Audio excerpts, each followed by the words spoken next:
Hi all, welcome to TUTORFLICKS.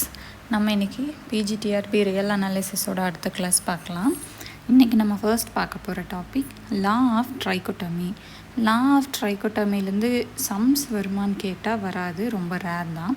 But இந்த ரிசல்ட்டை வந்துட்டு நிறைய கொஷின்ஸில் கேட்பாங்க. ரொம்ப இம்பார்ட்டண்ட்டான ஒன்று, ரொம்ப ஈஸியான ஒன்றும் கூட. வாங்க பார்க்கலாம்.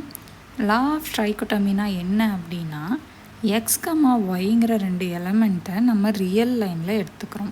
அதாவது x comma y belongs to R. அது இப்போது நம்ம ஒரு 3 கண்டிஷன் கொடுத்துருக்காங்க. இந்த 3 கண்டிஷனில் ஏதாச்சும் ஒரு கண்டிஷனை மட்டும், அதாவது எக்ஸாக்ட்லி இது கொஞ்சம் தண்ணி பட்டுருச்சு. Exactly one of the following condition is true in R. அதாவது இந்த 3 கண்டிஷனில் ஏதாச்சும் ஒரு கண்டிஷனை மட்டும் சாட்டிஸ்ஃபை பண்ணுச்சு அப்படின்னா அதை தான் நம்ம என்னன்னு சொல்லுவோம்னா லா ஆஃப் ட்ரைகோட்டமின்னு சொல்லுவோம். ஓகேவா? If x comma y belongs to R satisfies exactly one of the following condition is true in R. அது என்னென்ன கண்டிஷன் அப்படின்னா, ஒன்று எக்ஸ் ஈக்குவல் டு ஒய்யாக இருக்கலாம், அல்லது எக்ஸ் கிரேட்டர் தென் ஒய்யாக இருக்கலாம், அல்லது எக்ஸ் லெஸ் தென் ஒய்யாக இருக்கலாம். இந்த 3ல் ஏதாச்சும் ஒன்றை மட்டும் சாட்டிஸ்ஃபை பண்ணுச்சுன்னா அதை நம்ம லா ஆஃப் ட்ரைகோட்டமின்னு சொல்லுவோம். ஓகேவா? இது ரொம்ப இம்பார்ட்டன்ட் 1 மார்க்கு, ஆனால் ரொம்ப ஈஸி பார்த்திங்களா. அடுத்த டாபிக் டென்செட்ஸ். டென்செட்ஸ்னால் நம்ம ஈஸியாக என்ன சொல்லலாம்னா, ஒரு சப்செட்டோட க்ளோஷரும் அதோட ஹோல் செட்டும் ஈக்குவலாக இருக்கும். அதாவது இப்போ ஏங்கிற ஒரு சப்செட் எடுத்துக்கிறோம் மெட்ரிக்ஸ் ஸ்பேஸ் எம் கமா டியில். அதை நம்ம எப்போ டென்ஸ்ன்னு சொல்லுவோம்னா A bar equal to M. A பார்னால் என்னென்னா க்ளோஷர். க்ளோஷர்னால் என்னென்னா ப்ரீவியஸ் வீடியோவில் பார்த்தோம், ஞாபகம் இருக்கா? Set of all adherent points. Okay, அந்த சப்செட்டில் இருக்கிற எல்லா அதரண்ட்ஸ் பாயிண்ட்ஸும் சேர்த்ததை நம்ம என்னன்னு சொல்லுவோம்? க்ளோஷர்னு சொல்லுவோம். ஞாபகம் இருக்கா? அப்போது closure equal to whole set. இப்போது ஒரு சப்செட்டோட க்ளோஷரும் அதோட ஹோல் செட்டும் ஈக்குவலாக இருக்குது அப்படின்னா நம்ம அதை என்னன்னு சொல்லுவோம்? டென்செட்டுன்னு சொல்லுவோம். அப்படி ஈக்குவலாக இல்லை அப்படின்னா அதை டென்ஸ்ன்னு சொல்ல மாட்டோம். ஓகேவா? Next separable.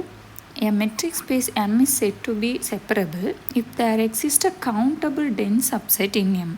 அதாவது ஒரு மெட்ரிக் ஸ்பேஸ் M எடுத்துக்கிறோம். அதை எப்போ நம்ம செப்பரபிள்னு சொல்லுவோம் அப்படின்னா, அதில் இருக்கிற டென்ஸ் சப்செட், அப்படியே டென்ஸ் சப்செட்னால் என்னன்னு தெரியும்ல, இப்போ தானே டென்ஸ்னால் என்னென்னு பார்த்தோம், closure equal to whole set. அந்த டென்ஸ் சப்செட் கவுண்டபுளாக இருக்குது அப்படின்னா அதை நம்ம என்னன்னு சொல்லுவோம்? செப்பரபிள்னு சொல்லுவோம். Okay, there exist a countable dense subset. அதில் ஒரு கவுண்டபிள் டென்ஸ் சப்செட் இருக்குது அப்படின்னா அதை நம்ம செப்பரபிள்னு சொல்லுவோம். சப்போஸ் அதில் இருக்கிற எல்லா சப்செட்டுமே அன்கவுண்டபுளாக இருக்குது, அந்த டென்ஸ் சப்செட்டை நம்மளால் கவுண்ட் பண்ண முடியலை அப்படின்னா அதை நான் செப்பரபிள்னு சொல்லுவோம். ஓகேவா? Next complete metric space. Complete metric space தெரிஞ்சுக்கிறதுக்கு முன்னாடி நம்ம இன்னும் 2 கான்செப்ட் தெரிஞ்சுக்க வேண்டியது இருக்குது. அது என்னென்ன அப்படின்னா கன்வர்ஜென்ட், அப்புறம் இன்னொன்று காச்சி சீக்வன்ஸ்.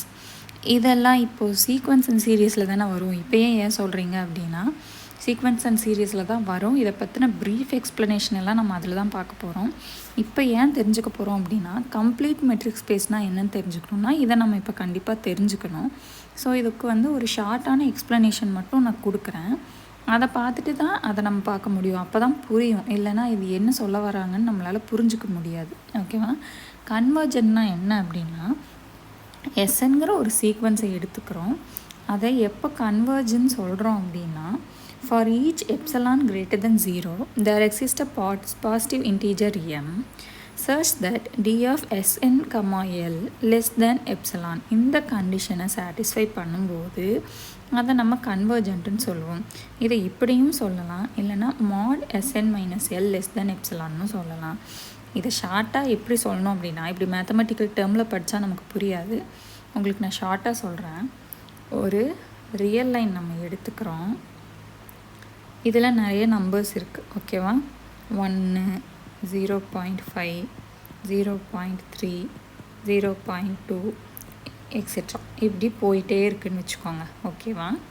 இப்போது இந்த நம்பர்ஸ்க்கு இடையில இருக்கிற டிஸ்டன்ஸ், அதாவது டிஸ்டன்ஸ் ஆஃப் SN, L தானே நமக்கு எப்சிலானை விட கம்மியாக வரணும். D ஆஃப் SN, Lனா டிஸ்டன்ஸ். அப்போ டிஸ்டன்ஸ் ஆஃப் 1, 0.5 என்ன? 0.5.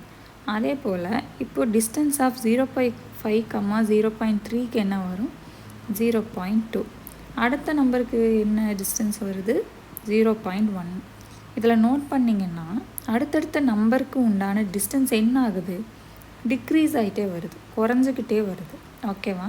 அப்போ இப்படியே குறைஞ்சிக்கிட்டே போச்சு அப்படின்னா அந்த ரியல் லைனில் லாஸ்ட்டில் ஆக ஆக டிஸ்டன்ஸ் குறையும் போது இப்போ இவ்வளோ பெரிய இன்டர்வலாக இருக்கிற நம்பர்ஸ் அடுத்ததில் இதோட கொஞ்சம் கம்மியான இன்டர்வலாக மாறும். அதுக்கடுத்த இன்டர்வல் அதை விட கம்மியாக மாறும். இப்படியே மாறி மாறி போகும்போது அது குட்டி குட்டி க்ரௌடாக மாறிடும். ஓகேவா? ஒன்று மேலே ஒன்று பதிஞ்ச மாதிரி க்ரௌடாக மாறி கடைசியில் என்ன ஆகும்? டிஸ்டன்ஸ் இல்லாமல் ஒரு லிமிட் பாயிண்டில் முடியும். ஓகேவா? அந்த லிமிட் பாயிண்டில் முடியுது அப்படின்னா அதை நம்ம என்னன்னு சொல்லுவோம்? கன்வர்ஜன்ஸ்னு சொல்லுவோம். ஓகே, அடுத்தடுத்த நம்பருக்கு உண்டான டிஸ்டன்ஸ் குறைஞ்சிட்டே போகுது. அப்போ குறைஞ்சிட்டே போயிட்டே இருந்துச்சு அப்படின்னா என்ன ஆகும்? கடைசியில் எல்லாமே ஏதோ ஒரு பாயிண்டில் ஒரு க்ரௌடாக மாறி நின்றும். அந்த க்ரௌடாக மாறுற பாயிண்ட்டுக்கு பேர் என்ன? அதுதான் அந்த சீக்வன்ஸோட லிமிட் பாயிண்ட். அப்போ லிமிட் பாயிண்ட் எக்ஸிஸ்ட் ஆகுது அப்படின்னா அதை நம்ம என்னன்னு சொல்லுவோம்? கன்வர்ஜன்ஸ்னு சொல்லுவோம். ஓகேவா? ஒரே ஒரு லிமிட் பாயிண்ட் தான் எக்ஸிஸ்ட் ஆகணும், ஒன்று தான் எக்ஸிஸ்ட் ஆகணும். அப்படி ஆயிருந்துச்சுன்னா அதை நம்ம என்னன்னு சொல்லுவோம்? கன்வர்ஜன்ட்னு சொல்லுவோம். இப்போ ஈஸியாக புரிஞ்சிடுச்சா என்ன சொல்ல வராங்கன்ட்டு? கன்வர்ஜன்ட்னா என்னன்னு தெரிஞ்சிடுச்சா? அடுத்தது காட்சி சீக்வன்ஸ். கன்வர்ஜன்ட்க்கும் காட்சி சீக்வன்ஸுக்கும் ஒரே ஒரு டிஃப்ரென்ஸ் தான் இருக்குங்க. இப்போது கன்வர்ஜன்ட்னா நம்ம என்ன சொன்னோம்? டிஸ்டன்ஸ் குறைஞ்சிட்டே போகும், லாஸ்ட்டில் ஒரு லிமிட் பாயிண்டில் நம்ம அது ஒரு க்ரௌடாக மாறிடும்னு சொன்னோம் இல்லையா? காட்சி சீக்வன்ஸில் என்ன ஆகும் அப்படின்னா டிஸ்டன்ஸ் குறைஞ்சிட்டே போகும், ஆனால் ஒரு க்ரௌடாக அது மாறாதுங்க. அதுக்கு நடுவில் இருக்கிற டிஸ்டன்ஸ் கொஞ்சம் மெயின்டைன் ஆகிட்டு தான் போகும். இது போல் ஒரு பாயிண்டில் எல்லாம் க்ரௌடாக ஜாயின் ஆகாது, அதுக்குண்டான டிஸ்டன்ஸ் இருந்துக்கிட்டே தான் இருக்கும். அப்படி இருக்குது அப்படின்னா அதை நம்ம என்னன்னு சொல்லுவோம்னா காட்சி சீக்வன்ஸ்னு சொல்லுவோம். ஓகே, இப்போதைக்கு இது மட்டும் தெரிஞ்சுக்கிட்டா போதும். கன்வர்ஜன்ஸ்னால் என்ன, காட்சி சீக்வன்ஸ்னால் என்னன்னு தெரிஞ்சுக்கிட்டிங்கல்ல, இது மட்டும் தெரிஞ்சுக்கிட்டா போதும். காட்சி சீக்வன்ஸுக்கெல்லாம் இம்பார்ட்டண்ட்டான ரிசல்ட்ஸ்லாம் நிறையா இருக்குது. அது நம்ம சீக்வன்ஸ் அண்ட் சீரியஸ் பார்க்கும்போது பார்த்துக்கலாம். இந்த 2 கான்செப்டும் இன்றைக்கி பார்க்க போகிற டாப்பிக்கு வேணும். நான் சும்மா காட்சி சீக்வன்ஸ்னு சொன்னால் அது என்னன்னே தெரியாமல் புரியாது இல்லையா என்ன சொல்ல வரேன்னு. அதுக்காக தான் இந்த 2 டாபிக் மட்டும் எக்ஸ்பிளைன் பண்ணியிருக்கேன். அடுத்தது இன்றைக்கி பார்க்க போகிற மெயின் டாபிக் இது தான், கம்ப்ளீட் மெட்ரிக் ஸ்பேஸ். இது ரொம்ப இம்பார்ட்டண்ட்டான topic. A metric space x, d is complete if every Cauchy sequence in x converges in x. இப்போ தெரிஞ்சுதா ஏன் காட்சி சீக்வன்ஸும் கன்வர்ஜஸ்ன்னு சொன்னேன்னு? இந்த 2 வேர்டோட மீனிங் தெரிஞ்சாதான் இந்த டெஃபினேஷனே கம்ப்ளீட் ஆகும். அதுக்காக தான் நான் சொன்னேன். ஓகேவா? என் மெட்ரிக் ஸ்பேஸ் எக்ஸ் டிங்கிற ஒரு மெட்ரிக் ஸ்பேஸ் எடுத்துக்கிறோம். அதை நம்ம எப்போ கம்ப்ளீட்னு சொல்லுவோம்னா அந்த மெட்ரிக் ஸ்பேஸில் இருக்கிற எல்லா காட்சி சீக்வன்ஸும் கன்வர்ஜஸ் இன் எக்ஸாக இருக்கணும். எக்ஸில் அந்த எல்லா காட்சி சீக்வன்ஸும் கன்வர்ஜஸாக இருந்துச்சுன்னா அதை நம்ம என்னன்னு சொல்லுவோம்? கம்ப்ளீட் மெட்ரிக் ஸ்பேஸ்னு சொல்லுவோம். இப்போ ஈஸியாக புரிஞ்சிருச்சா இது என்னென்னு? நம்ம எக்ஸ்ப்ளனேஷன் பார்க்காம காட்சி சீக்வன்ஸ்னு சொல்லி தான் புரிஞ்சிருக்காது. அதனால தான் சீக்வன்ஸ் அண்ட் சீரியஸ்க்கு முன்னாடியே அந்த கான்செப்டை நான் எக்ஸ்பிளைன் பண்ணேன். என் metric space X, D is complete if every Cauchy sequence in X converges in X. எல்லா காட்சி சீக்வன்ஸும் அந்த மெட்ரிக் ஸ்பேஸில் இருக்கிற எக்ஸுங்கிற பாயிண்டில் கன்வர்ஜ் ஆகணும். ஆச்சுன்னா அது கம்ப்ளீட் மெட்ரிக் ஸ்பேஸ், ஆகலைன்னா இன்கம்ப்ளீட். அவ்வளோதான். இதுக்கு ஒரு எக்ஸாம்பிள் பார்த்தீங்கன்னா டிஸ்க்ரீட் மெட்ரிக் ஸ்பேஸ் ஒரு கம்ப்ளீட் மெட்ரிக் ஸ்பேஸ். ஓகேவா? டிஸ்க்ரீட் மெட்ரிக் ஸ்பேஸ்னால் என்ன ஞாபகம் இருக்கா? மாடுலஸ் ஆஃப் எக்ஸ், ஒய் பார்த்துருக்கோம்ல. D of X, Y equal to mod of X, Y.